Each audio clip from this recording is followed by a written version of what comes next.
Ngayon naman, ituturo ko sa inyo kung papaano ibenta ang mga Group Gold Points bonus. Mula sa iyong dashboard, makikita mo ang total Group Gold Points bonus override mula Group 2 hanggang Group 7.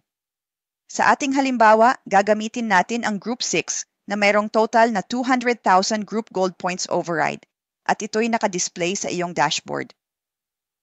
Ang susunod mong gagawin ay i-click ang sell button. Dadalhin ka nito sa trading platform kung saan makikita mo ang today's price or ang kasalukuyang presyo ng bawat gold point kapag nais mo itong ipagbili. Sa ating halimbawa, ang today's price ay 10 cents bawat gold point. I-enter mo lang ang amount ng gold points na nais mong ibenta.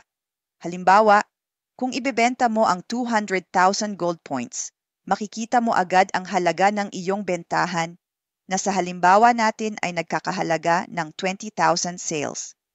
Kapag na-confirm mo na ito, i-click mo ang Transfer to AI Pay Wallet at lalabas ang halagang 20,000 sales sa iyong AI Pay Wallet.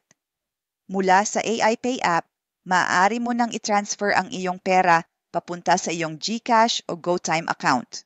May dalawang option para sa pag-transfer.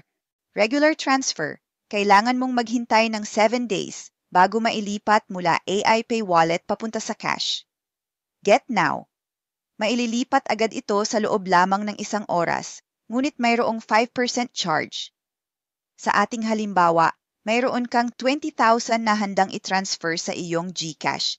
Ibabawas lamang dito ang buwis, halimbawa ay 10%, kaya mula 20,000 ay mababawasan ito ng 2,000 para pambayad sa tax.